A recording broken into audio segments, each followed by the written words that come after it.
नमस्कार। आज हम भारत की एक बहुत ही अहम संस्था पर बात करने वाले हैं, केंद्रीय सतर्कता आयोग मतलब सीवीसी। हमारे पास इससे जुड़े कुछ दस्तावेज हैं और कोशिश रहेगी कि इनसे समझें कि ये सीवीसी असल में है क्या, कैसे काम करती है और क्यों इतनी जरूरी है। बिल्कुल। और शुरू करने के लिए एक दिलचस्प बात बताती हूँ। क्या आपको पता है कि भारत में भ्रष्टाचार से लड़ने वाली ये जो मुख्य एजेंसी है सीबीसी, जब ये बनी थी ना, तो न तो ये संवैधानिक थी, मतलब संविधान में इसका जिक्र नहीं था, और न ही वैधानिक, यानी संसद के किसी कानून से बनी थी। हाँ, ये बात सच है। इसकी शुरुआत थोड़ी अलग थी, है ना, चौंकाने वाली बात। तो चलिए यहीं से शुरू करते हैं। ये सीवीसी आखिर है क्या और इसकी कहानी शुरू कैसे हुई? देखिए, इसकी शुरुआत हुई 1964 में। सरकार ने बस एक कार्यकारी आदेश, मतलब एक एग्जीक्यूटिव रेजोल्यूशन पास करके इसे बना दिया। अच्छा, सिर्फ एक प्रस्ताव से? हाँ, और इसकी सिफारिश की थी भ्रष्टाचार निवारण पर बनी एक बहुत जानी मानी समिति ने, संथानम समिति। 1962-64 में ये समिति बनी थी। अच्छा, संथानम समिति, यानी शुरुआत में इसके पास कोई लीगल बैकिंग नहीं थी, मतलब कोई कानून या संविधान का आधार नहीं? बिल्कुल नहीं, शुरू में नहीं था। ये तो बड़ी अजीब बात है। भ्रष्टाचार जैसी इतनी बड़ी समस्या से लड़ने वाली संस्था और उसके पास कानूनी ताकत ही नहीं। हाँ, और यही इसकी कहानी का एक दिलचस्प मोड़ है। इसे कानूनी दर्जा, मतलब संसद से पास हुए कानून का आधार, वो मिला काफी बाद में। कब मिला? 2003 में। तब जाकर सीवीसी एक्ट 2003 बना। तो आप सोचिए, लगभग 40 साल। 40 साल? हाँ, करीब 40 साल तक ये एक तरह से बिना किसी कानूनी कवच के काम करती रही। आज की तारीख में ये केंद्र सरकार के लेवल पर भ्रष्टाचार रोकने वाली सबसे बड़ी संस्था है। और इसे किसी मंत्रालय या विभाग के कंट्रोल से, मतलब उनके दबाव से मुक्त रखा गया है। इंडिपेंडेंट है ये, ताकि बिना किसी दबाव के काम कर सके। सही कहा, ताकि ये स्वतंत्र रूप से काम कर सके और पूरे सरकारी सिस्टम में विजिलेंस, मतलब सतर्कता पर नजर रखे और विभागों को सलाह दे सके। अच्छा, और वो विसल ब्लोअर वाली बात क्या है? हमारे दस्तावेजों में उसका भी जिक्र है कि सीवीसी उसमें भी कुछ करता है। हाँ, वो भी एक महत्वपूर्ण चीज जुड़ी है इससे। ये हुआ 2004 में। हाँ। सरकार एक प्रस्ताव लाई थी, PIDPI रेजोल्यूशन कहते हैं उसे, public interest disclosure and protection of informer resolution. अच्छा, PIDPI। हाँ, जिसे आम भाषा में विसल ब्लोअर्स रेजोल्यूशन भी कहते हैं।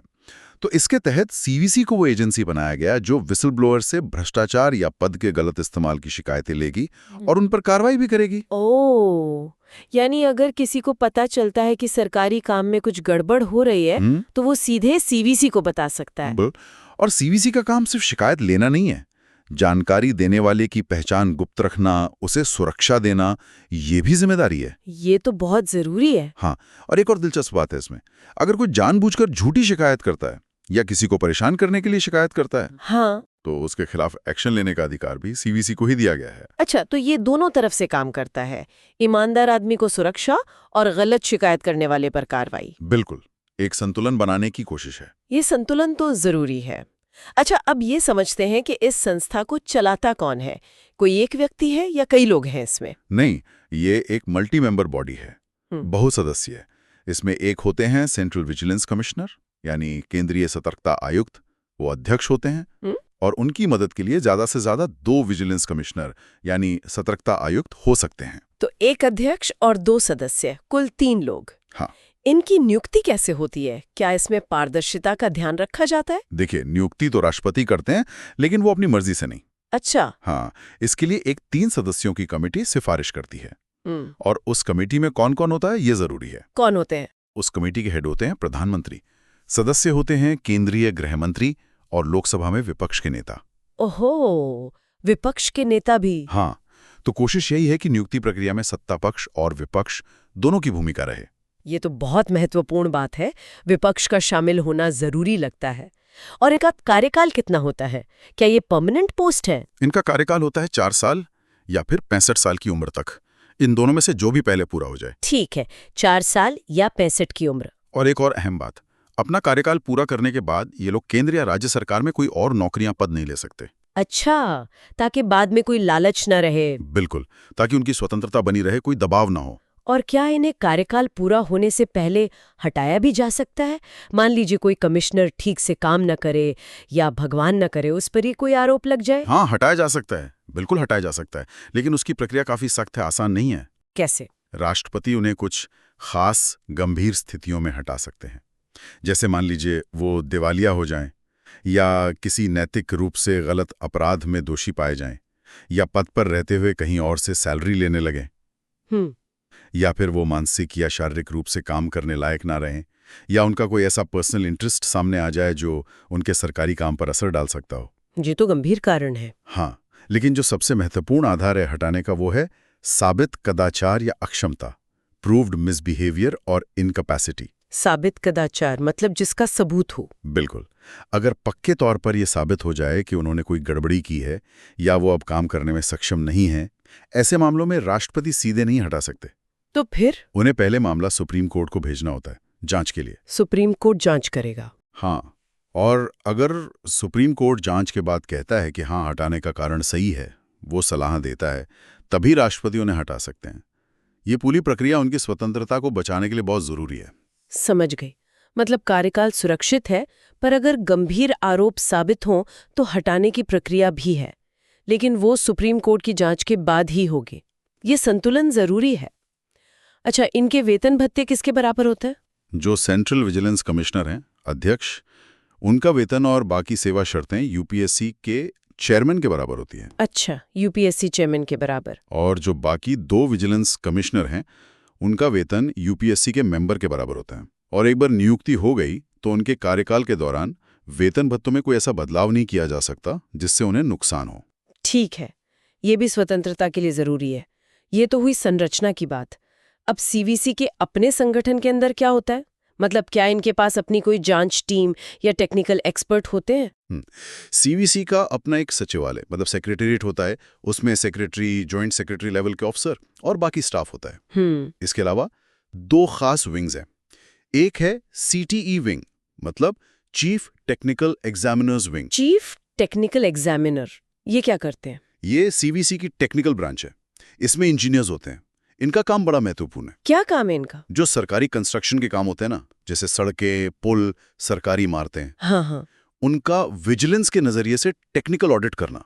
मतलब ये देखना कि काम ठीक से हुआ है या नहीं, कहीं घटिया मटेरियल तो नहीं लगा, लागत ज्यादा तो नहीं दिखा दी। अरे वाह, ये तो बहुत जरूरी है। बिल्कुल। ये विंग ऐसी शिकायतों की जांच भी करती है और जरूरत पड़ने पर ये सीबीआई की भी टेक्निकल मामलों में मदद करती है। संक्षेप में कहें तो ये सरकारी कामों की क्वालिटी और लागत पर पैनी नजर रखती है। और दूसरी विंग? दूसरी विंग है सीडीआईज की, commissioners for departmental inquiries. Commissioners for departmental inquiries, ये क्या है?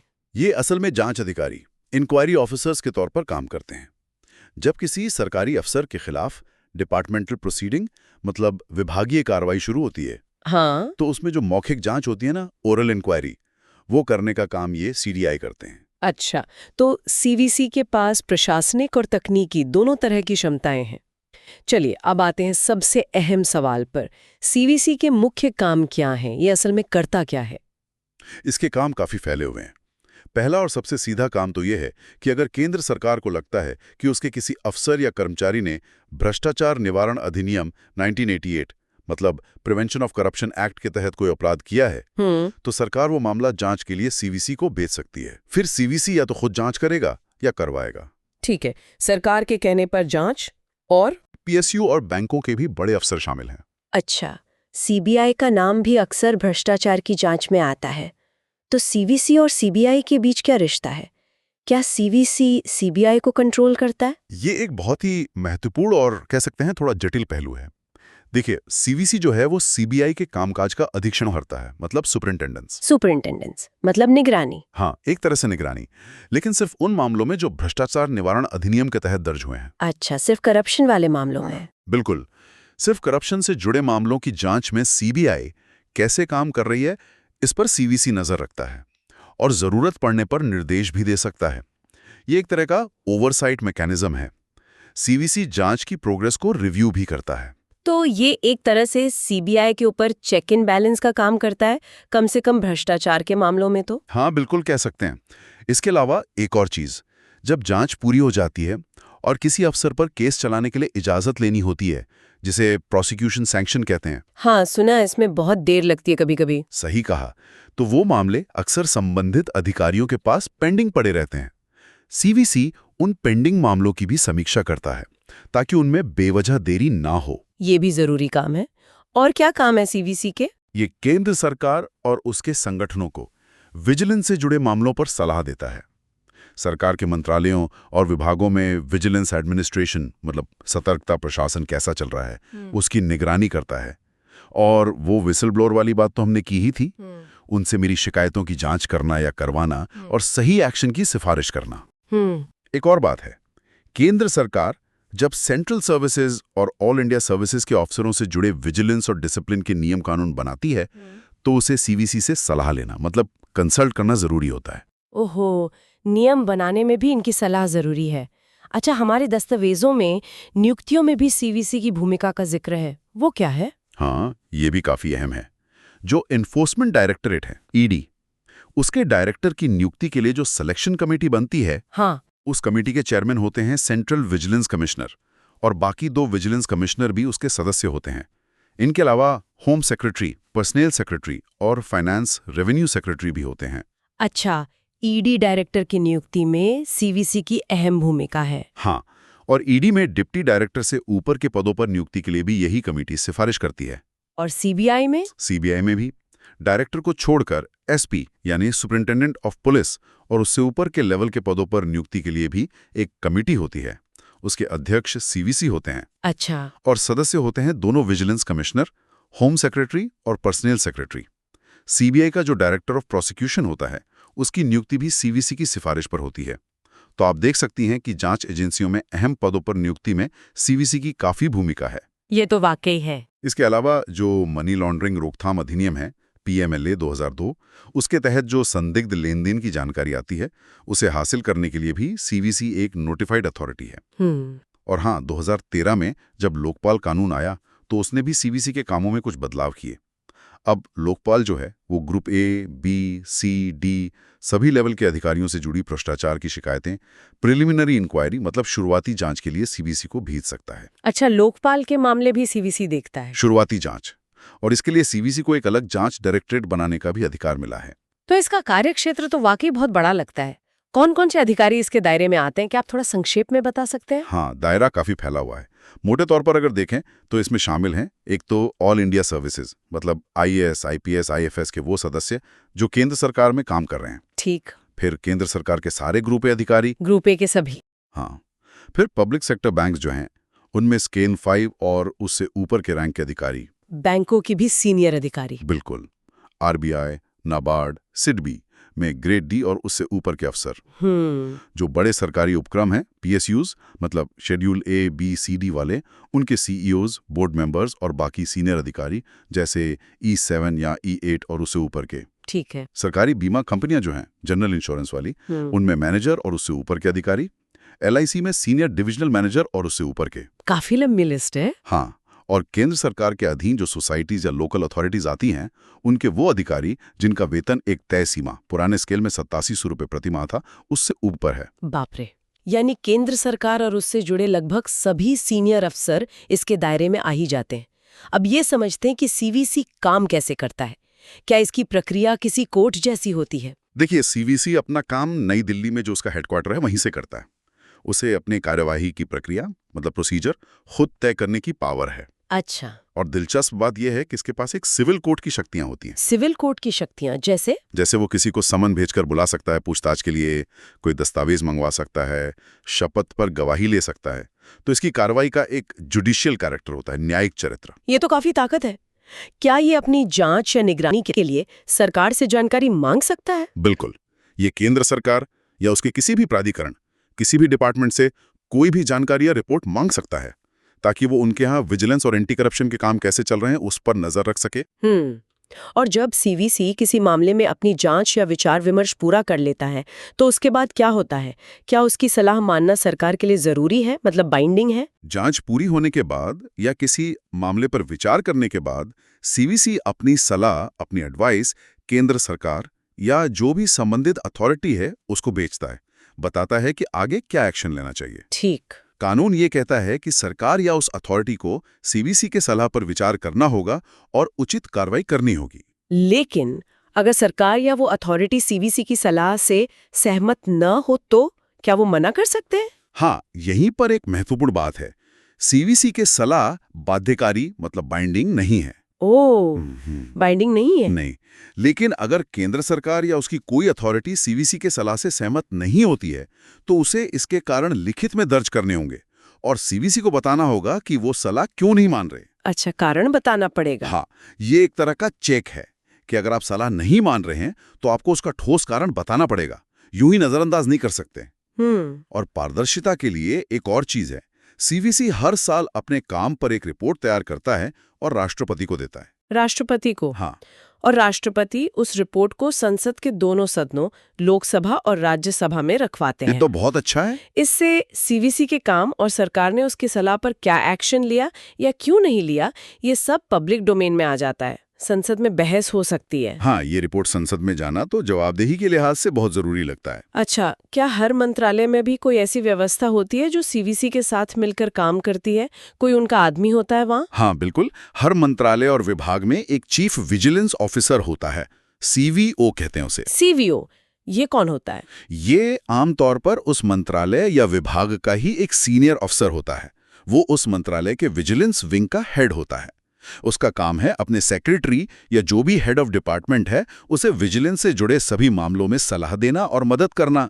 तो सीवीओ एक तरह से मंत्रालय के अंदर का सतर्कता प्रहरी हुआ, विजिलेंस वॉचडॉग। आप ऐसा कह सकते हैं, बिल्कुल। सीवीओ अपने संगठन और सीवीसी के बीच एक पुल का काम भी करता है, लिंक की तरह। अच्छा। और साथ ही वो अपने संगठन और सीबीआई के बीच भी संपर्क बनाए रखता है। उसके मुख्य कामों में क्या क्या आते हैं, जैसे अपने संगठन के कर्मचारियों के संभावित भ्रष्टाचार के बारे में खुफिया जानकारी इकट्ठा करना। अगर कोई शिकायत आती है जिसकी जांच हो सकती है तो उसकी जांच करना या करवाना, जांच रिपोर्ट पर आगे क्या कार्रवाई होनी है उसके लिए प्रक्रिया पूरी करना, और जरूरत पड़ने पर सलाह के लिए मामले सीवीसी को भेजना। तो ये जमीनी स्तर पर सतर्कता बनाए रखने में बहुत अहम भूमिका निभाते हैं। समझ गई। तो सीवीओज का नेटवर्क भी है। हमने शुरू में और फिर बीच में विसल ब्लोअर संरक्षण की बात की थी। इसके लिए जो 2011 का कानून बना, विसल ब्लोअर्स प्रोटेक्शन एक्ट, उसकी मुख्य बातें क्या हैं? क्या वो प्रभावी रहा है? हाँ, विसल ब्लोअर्स संरक्षण अधिनियम 2011, इसका मुख्य मकसद था कि जो लोग सरकारी अधिकारियों यहाँ तक कि मंत्रियों के खिलाफ भी भ्रष्टाचार या सत्ता के गलत इस्तेमाल के बारे में जानकारी देते हैं, उनके लिए एक सुरक्षित माहौल बनाया जाए। इसकी दो खास बातें हैं। पहली, जानकारी देने वाले यानी विसल ब्लोअर की पहचान गुप्त रखना, और दूसरा, उसे किसी भी तरह के बदले की कार्रवाई मतलब विक्टिमाइजेशन से बचाना, ताकि लोग बिना डरे ऐसी जानकारी देने के लिए आगे आएं। ये दोनों बातें बहुत जरूरी हैं। बिल्कुल। और जैसा हमने पहले बात की थी, शिकायत कहाँ करनी है? सक्षम प्राधिकारी के पास, जो फिलहाल सीवीसी है, लेकिन सरकार चाहे तो किसी और संस्था को भी ये जिम्मेदारी दे सकती है। इसमें झूठी शिकायतें रोकने का भी कोई उपाय है, वरना कोई भी किसी पर आरोप लगा देगा? हाँ, बिल्कुल है। ये संतुलन जरूरी था। कानून में झूठी या जानबूझकर किसी को परेशान करने के लिए की गई शिकायतों के लिए सजा का प्रावधान है। 2 साल तक की कैद हो सकती है और 30,000 रुपए तक का जुर्माना भी। अच्छा, सजा भी है? हाँ, और शिकायत करने वाले को ये घोषणा भी करनी होती है कि वो नेक नियति से, गुड फेथ में जानकारी दे रहा है और उसका मानना है कि जो जानकारी और आरोप वो लगा रहा है वो काफी हद तक सही है।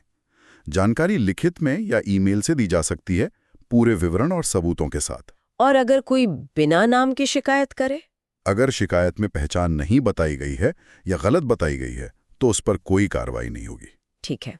क्या कोई जानकारी इस कानून के दायरे से बाहर भी है? हाँ, जो जानकारी राष्ट्रीय सुरक्षा से जुड़ी है वो इस कानून के दायरे में नहीं आती। ये तो स्वाभाविक है। और साथ ही ये कानून आर्म्ड फोर्सेस मतलब सशस्त्र बलों पर, और एसपीजी जो स्पेशल प्रोटेक्शन ग्रुप है, प्रधानमंत्री, पूर्व प्रधानमंत्रियों वगैरह की सुरक्षा के लिए, उन पर लागू नहीं होता है। पारदर्शिता, अकाउंटेबिलिटी लाने की कोशिश करता है। एक सरकारी आदेश से शुरू होकर एक कानूनी संस्था बनने तक और फिर विसल ब्लोअर संरक्षण में भी अहम भूमिका निभाने तक इसका सफर काफी लंबा और महत्वपूर्ण रहा है। बिल्कुल। और ये सिर्फ जांच या निगरानी तक ही सीमित नहीं है। जैसा हमने देखा, नियम बनाने में सलाह देना, अहम पदों पर नियुक्ति में भूमिका निभाना, लोकपाल के साथ मिलकर काम करना, इसकी भूमिका काफी मल्टी डायमेंशनल हो गई है। और वो सिविल कोर्ट वाली शक्तियां भी हैं इसके पास। हाँ, ये सब तो है, लेकिन यहाँ एक सवाल सोचने वाला है ना? सीवीसी के पास शक्तियां हैं, बड़ा अधिकार क्षेत्र भी है, पर क्या ये वाकई उतना प्रभावी है जितना इसे होना चाहिए? ये एक बड़ा सवाल है। जैसा कि हमने देखा, इसकी सलाह बाइंडिंग नहीं है, तो इसकी सफलता कहीं ना कहीं राजनीतिक इच्छा शक्ति पर, सीबीआई जैसी दूसरी एजेंसियों के साथ कोऑर्डिनेशन पर और मंत्रालयों के अंदर से मिलने वाले सहयोग पर बहुत निर्भर करती है। क्या सिर्फ एक टॉप की संस्था बना देना काफी है, या जरूरत इस बात की है कि सिस्टम के हर लेवल पर ईमानदारी और सतर्कता को एक तरह से कल्चर का, संस्कृति का हिस्सा बनाया जाए? शायद जवाब इन दोनों के बीच कहीं है। इस पर सोचने के लिए बहुत कुछ है।